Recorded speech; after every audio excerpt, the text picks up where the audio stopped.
En el 2024 fuimos testigos de primera mano de acontecimientos que a lo largo y ancho del mundo fueron noticia. Acompañamos en México dos hechos históricos, la terminación del mandato del mejor presidente que haya visto esa nación y la posesión de la primera presidenta de la historia. Juntos, Andrés Manuel López Obrador y Claudia Sheinbaum le dieron un ejemplo al mundo.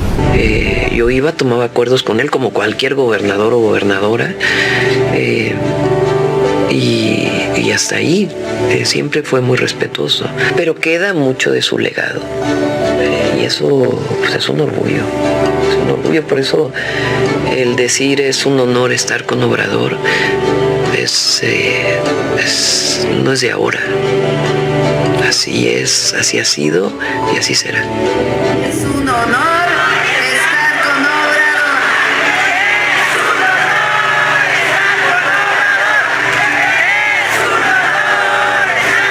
Porque nos queda un legado muy grande del presidente. Un legado de su pensamiento, de su acción, que son enseñanzas que nos quedan a millones y millones de mexicanos y mexicanas.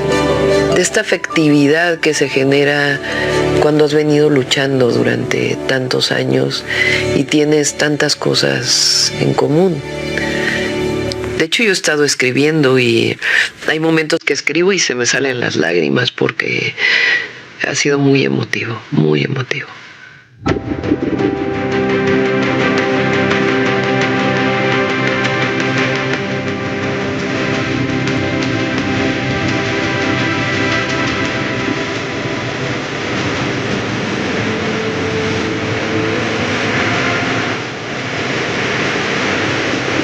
La responsabilidad de la presidencia de la República, de la presidencia de México, nuestro país extraordinario.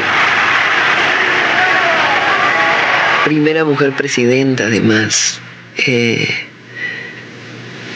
Siempre es una responsabilidad. Es una responsabilidad mayor cuando sabes que eres parte de esta transformación que tiene que continuar. En el país más grande de la Tierra, un hombre que despierta odios y amores nuevamente se consagró presidente. Vladimir Putin demostró su habilidad política y la fuerza que Rusia tiene en el escenario bélico y geopolítico. Por lo tanto, no se crearán las condiciones básicas para normalizar las relaciones y la situación se desarrollará según un escenario impredecible. Realmente nos gustaría evitar esto. Por el contrario, estamos decididos a crear las condiciones para una solución a largo plazo y para que Ucrania llegue a convertirse en un Estado independiente y soberano, y no en un instrumento en manos de terceros países. Entraron en la provincia de Kursk, pero las pérdidas del régimen de Kiev son colosales. En solo 3 meses perdieron más que en todo el año pasado, más de 30,000. ¿Por qué se sientan allí, sufriendo semejantes pérdidas? Porque se ordenó así desde el otro lado del océano. Les ordenaron a cualquier precio mantenerse allí al menos hasta las elecciones en Estados Unidos, para demostrar que todos los esfuerzos de la administración del Partido Demócrata respecto a Ucrania no fueron en vano. Mantenerse a cualquier precio. Creo que este precio es una tragedia terrible para el pueblo ucraniano y para el ejército ucraniano. Es imposible detener el curso de la historia. En lugar de darse cuenta de la insensatez de sus aspiraciones y el carácter objetivo de los cambios, algunas élites occidentales, al parecer, están dispuestas a hacer todo lo posible para impedir el surgimiento de un nuevo sistema internacional que beneficie a la mayoría mundial. En la política de Estados Unidos, por ejemplo, y de sus aliados en los últimos años, se ha vuelto cada vez más notorio el principio: si no lo tengo yo, que no lo tenga nadie, o quien no está con nosotros está contra nosotros. Pero esta fórmula es muy peligrosa. El caos, una crisis sistémica, ya está creciendo en los mismos países que están tratando de aplicar esa política en sus propios países. Las pretensiones de exclusividad, de mesianismo liberal globalista, de monopolio ideológico y político militar están agotando cada vez más a aquellas aquellas naciones que intentan seguir esa política, empujando al mundo hacia la degradación. En un acto de protesta y repudio, el presidente de Colombia suspende la compra de armas a Israel, siendo una de las voces en contra de la injusticia y la barbarie sobre el pueblo palestino. Esa posición que él tiene es un nivel político, no es el nivel que nos corresponde a nosotros. En lo que usted pregunta en nuestro funcionamiento, nosotros no solamente tenemos armamento que adquirimos de Israel, sino tenemos otras fuentes de armamento y allí diversificamos. En eso continuamos haciendo la tarea. Al mejor estilo de las películas de Hollywood, Colombia revivió el tema de las llamadas chuzadas, esta vez con otro nombre que quedaría en la mente de las personas: Pegasus, un software espía adquirido durante el gobierno Duque y cuyos secretos aún continúan tras la sombra, a pesar de que los Estados Unidos han aceptado su participación directa en la compra. NSO Group Technologies Limited es una empresa israelí de inteligencia cibernética de renombre mundial que se especializa en el desarrollo de herramientas de espionaje cibernético como Pegasus.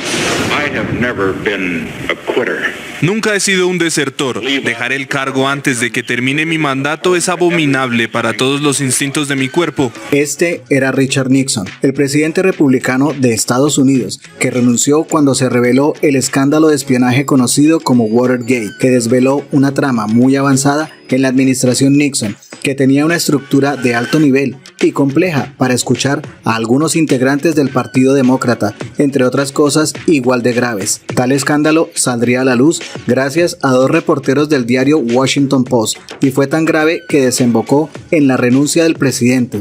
Dos jóvenes reporteros del Post comenzaron a investigar el caso y para ello fue crucial Garganta Profunda, una fuente anónima cuya identidad fue revelada 3 décadas más tarde. Se trataba de Mark Felt, el entonces subdirector del FBI. Con su ayuda le dieron un vuelco a la trama cuando empezaron a encontrar conexiones entre el supuesto robo y la Casa Blanca. Pero como presidente debo anteponer el interés de Estados Unidos. Por lo tanto, renunciaré a la presidencia a partir del mediodía de mañana. El vicepresidente Ford prestará juramento como presidente a esa hora en esta oficina. Lo acontecido con Nixon marcó la historia de la política y puso sobre aviso al resto del mundo acerca de ese tipo de prácticas. No obstante, el anhelo de muchos gobiernos y más con la tecnología desarrollada en los últimos 10 años es escuchar y saber los movimientos de sus contradictores, ya sean periodistas, políticos, activistas, etc. Mr. Bond. James Bond.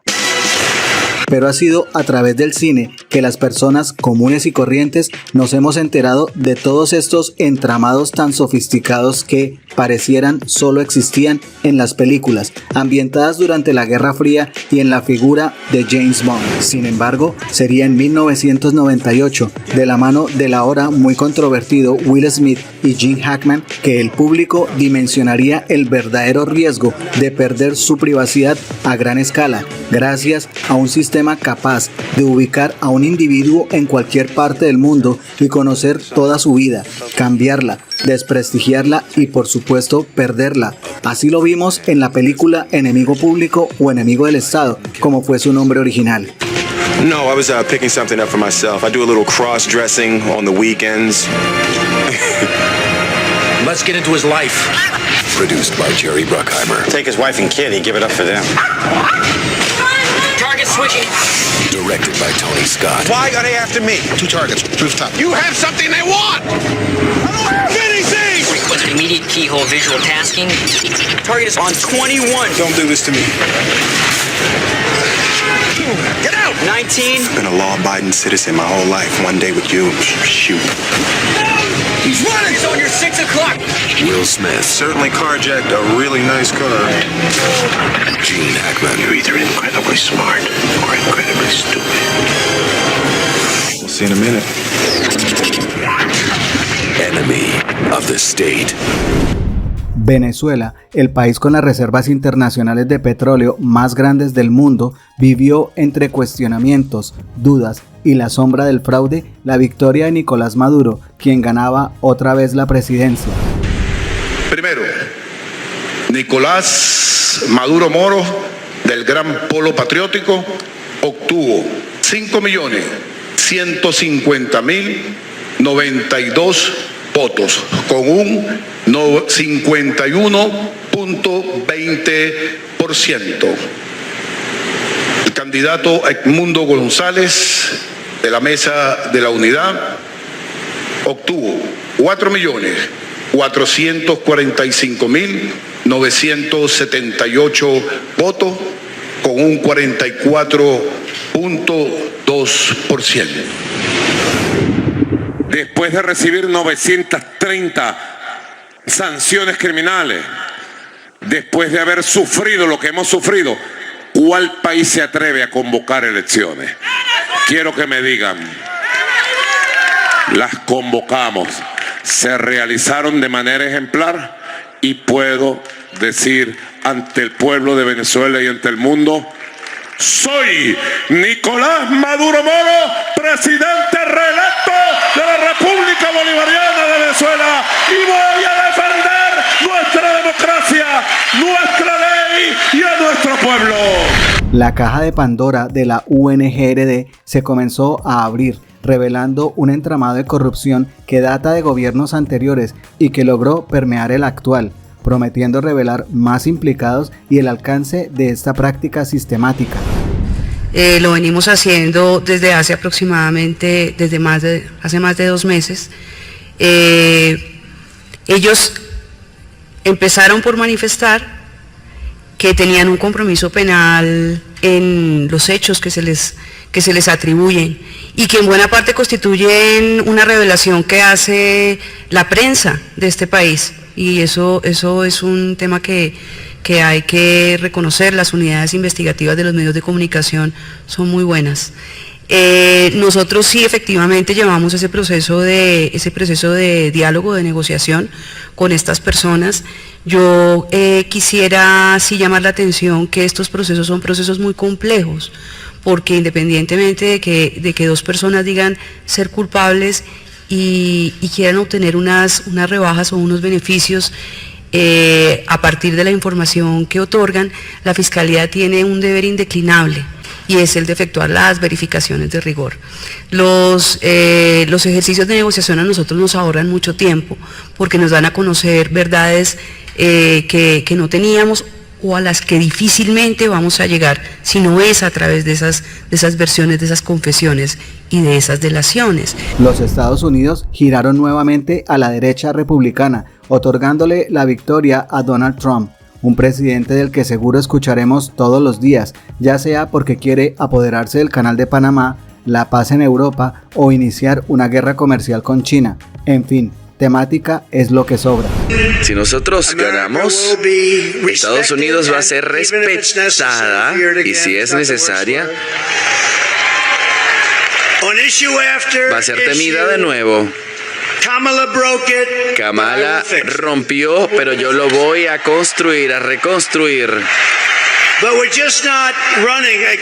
Nosotros no solamente estamos luchando contra Kamala. Ella no significa nada. Ella es básica. Fíjense, cuando ella está hablando, yo crecí en una clase media, en un pequeño barrio. Sí, pero nosotros te vamos a preguntar qué vas a hacer para reparar el país. ¿Y por qué no lo hiciste en los casi 4 años que estuviste al poder? Es lo que te estamos preguntando. Como sacado de la mejor película de ciencia ficción, el presidente Putin sorprendió al mundo cuando reveló los alcances del Oreshnik, un misil que viaja a Mach 10 y que dio incluso la confianza suficiente para que desafiara a los Estados Unidos en una especie de prueba tecnológica.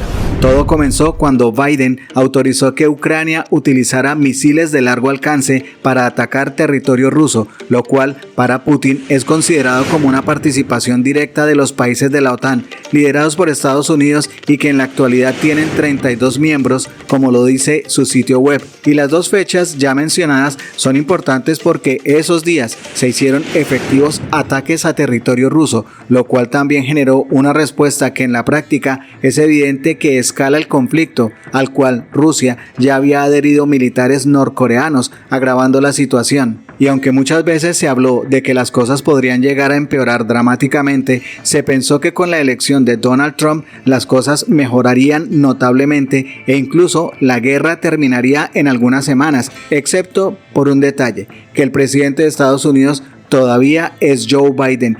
Recomiendo que esto sea tomado en serio por las élites gobernantes de aquellos países que están considerando planes para utilizar sus contingentes militares contra Rusia. Por supuesto, al elegir, en caso necesario, como medidas de respuesta, los objetivos para ser alcanzados por sistemas como el Oreshnik en el territorio de Ucrania, nos aseguraremos de advertir con antelación a los civiles y también pediremos a los ciudadanos de estados amigos que se encuentren allí que abandonen las zonas peligrosas. Lo haremos por razones humanitarias, de manera abierta y pública, sin temor a la resistencia por parte del enemigo, que también recibe esta información. ¿Por qué sin preocupaciones? Porque no existen medios para contrarrestar tal arma en la actualidad. Los misiles atacan objetivos a una velocidad de 10 Mach, lo que equivale a 2,5 a 3 kilómetros por segundo. Los sistemas de defensa aérea modernos disponibles en el mundo y los sistemas de defensa antimisiles desarrollados por Estados Unidos en Europa no logran interceptar tales misiles. Eso está fuera de cuestión. Quiero subrayar una vez más que no es Rusia, sino precisamente Estados Unidos, quien ha destruido el sistema de seguridad internacional y, al continuar luchando y aferrándose a su hegemonía, empuja al mundo hacia un conflicto global. La Justicia Especial para la Paz, JEP, abrió un baúl de recuerdos dolorosos, le dio voz a víctimas y a victimarios para escuchar un largo desfile de testimonios, cada uno más desgarrador que el anterior, lo cual sirvió para abrir los ojos de aquellos que desconocían la realidad de un país violento, pero sobre todo le permitió a más de una víctima cerrar los ojos en la noche y descansar después de muchos años con la resignación y la paz que traen consigo la verdad. A mi hermano lo sacaron un informante de la casa el 1 de febrero de 2008 en el barrio Santa Inés de Neiva, con engaños de oferta de trabajo. Lo llevaron a la vereda Poterito, ubicada en la jurisdicción de Iquira. El informante se lo entregó al señor subteniente Felipe Andrés Ramírez Gómez, aquí presente y lo señalo, el cual estaba a mando de la FEUR 11. Lo bajaron de una moto en la que se lo transportaba y él le pegó el primer impacto, él me lo mató. Por años, la JEP ha servido para que la verdad por fin vea la luz de una tragedia que tenía como paraguas la llamada seguridad democrática del expresidente Álvaro Uribe, la cual nunca llegó, porque el remedio fue peor que la enfermedad. Quienes debían salvar vidas, las quitaron. Quienes debían ser un ejemplo, se volvieron una vergüenza. Y entre tantas injusticias, las víctimas, los organismos internacionales, la prensa, la ciudadanía y hasta la misma JEP se preguntan algo que pareciera que tiene una respuesta obvia. ¿Quién dio la orden? Y sería en esta audiencia de reconocimiento y aceptación de responsabilidad que el exteniente Felipe Andrés Ramírez Gómez nos diera a todos por lo menos un indicio de la tan esperada respuesta. Y llamo entonces a continuar en este proceso, a continuación a Felipe Andrés Ramírez Gómez, quien hizo parte de la Agrupación de Fuerzas Especiales Antiterroristas Urbanas número 11. Las víctimas quieren saber la verdad. Las víctimas se han preguntado en diversos momentos quién dio la orden. Lo han preguntado en varios foros, en varios espacios. Tuvimos la oportunidad de decidir y nos escogimos primero a nosotros. Y esta es la oportunidad de hacer las cosas bien. Esta es la oportunidad de escogerlos primero a ustedes y ante el mundo pasar por la vergüenza de venir acá a dar la cara.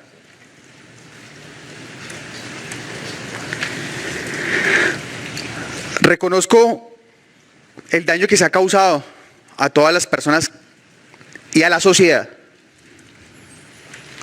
a la credibilidad en la institución.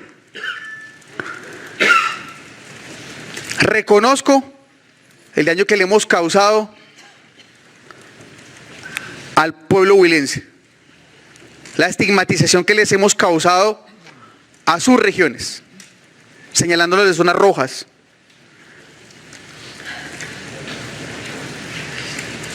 Entiendo que esos actos hacen parte de un ejercicio sistemático, pero tuvimos la oportunidad de escoger y no lo hicimos.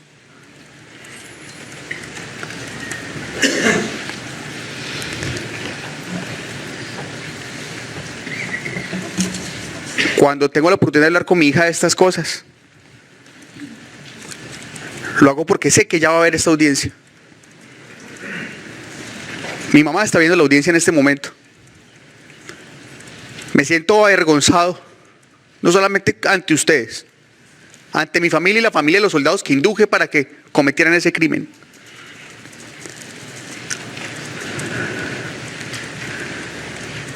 No vengo buscando perdón porque no lo merezco, pero vengo buscando algo para la gente que está detrás de nosotros, para los niños que vienen detrás, para los soldados que se están uniendo a las filas del ejército, para que no cometan errores, para que no tomen decisiones estúpidas, para que sirvamos de ejemplo,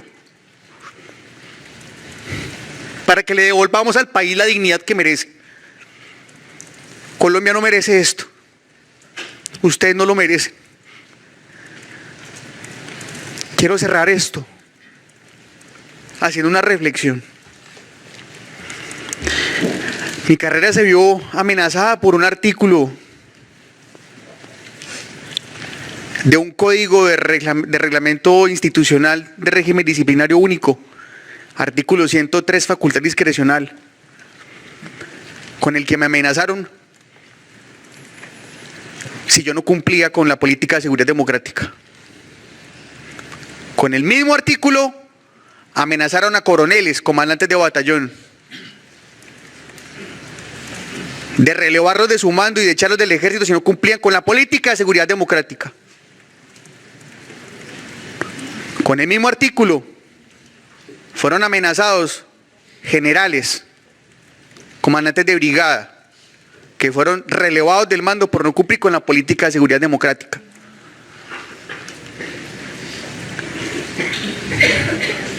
Quiero hacerle la invitación pública al señor Álvaro Uribe Vélez. Quiero hacerle la invitación pública al general William Fernando Pérez Laiseca, para que reconozcan las presiones que ejercieron sobre sus subalternos que derivaron en estas masacres. Una y otra vez acompañamos en Colombia y fuera de ella al presidente Gustavo Petro. Retransmitimos al mundo sus anuncios, posiciones políticas, recuentos históricos y hasta frases memorables que han inspirado a propios y extraños. Dedicamos horas y horas a analizar sus palabras y explicarlas de acuerdo a un contexto para que el mensaje llegara de la manera más transparente y sencilla posible. Lo vimos entregar miles de hectáreas de tierra a sus verdaderos dueños, encender luces en territorios olvidados, devolver algo de dignidad a quienes lo perdieron todo y demostrar que en medio de las dificultades se puede gobernar mejor y con el pueblo, tarea que aún continúa y debe superar obstáculos en medio de la locura guerrerista y de quienes utilizan al pueblo para su beneficio y control.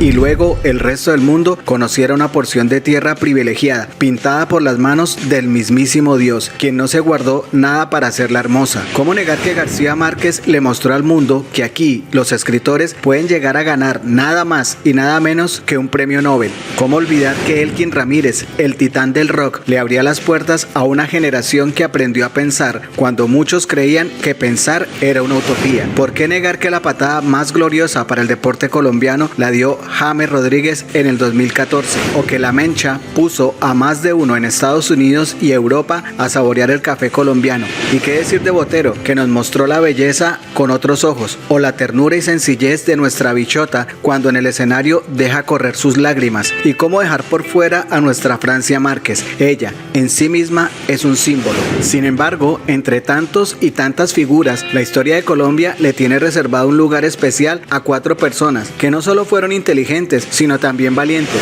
El primero, Jorge Eliezer Gaitán, el hombre del pueblo, a quien perdimos en 1948.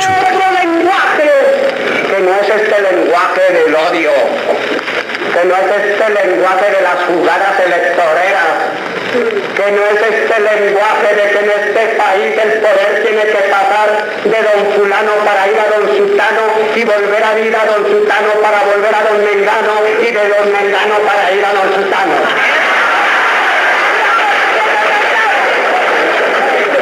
Yo no hablo de ese lenguaje de toda esta gente cobardona que unas veces se llama izquierdista, unionista, turballista o lo que sea y no piensa conservador y no piensa en los destinos de su patria porque tiene atrofiada la luz del espíritu para no ver la realidad de mi nación.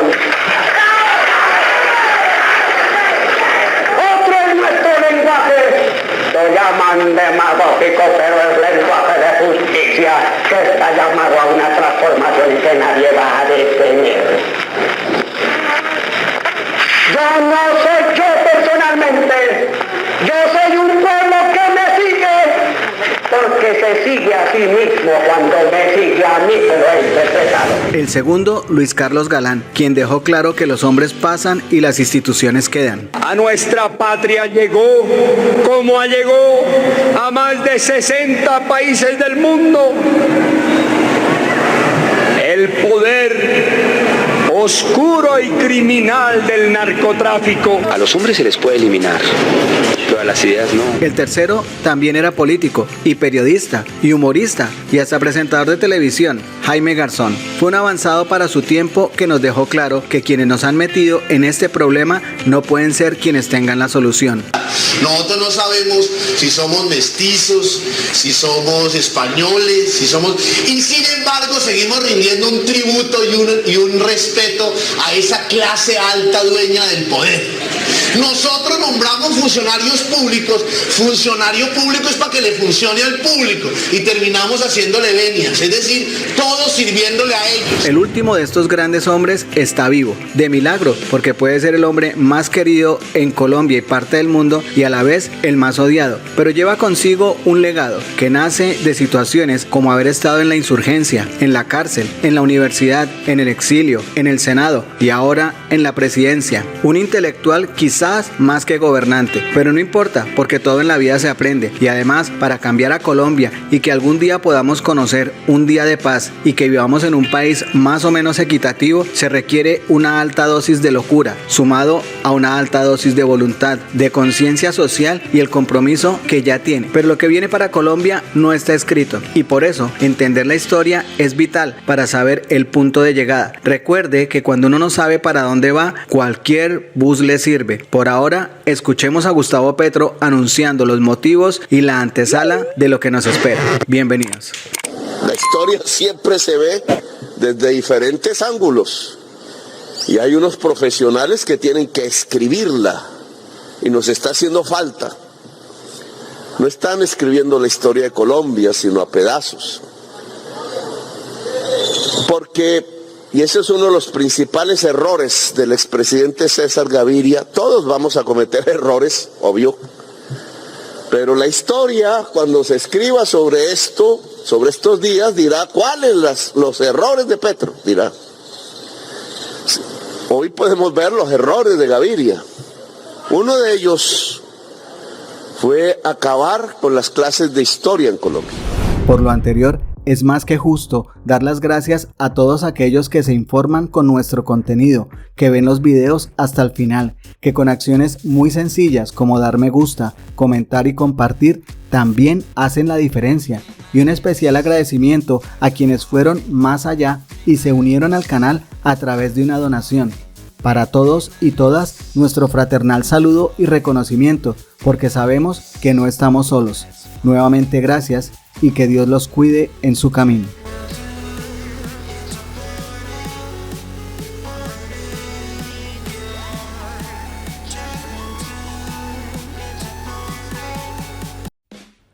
Gracias por hacer parte de la comunidad Magenta Radio. Si te gustó el video, por favor compártelo, comenta y por supuesto darle like. Nos vemos en el siguiente video.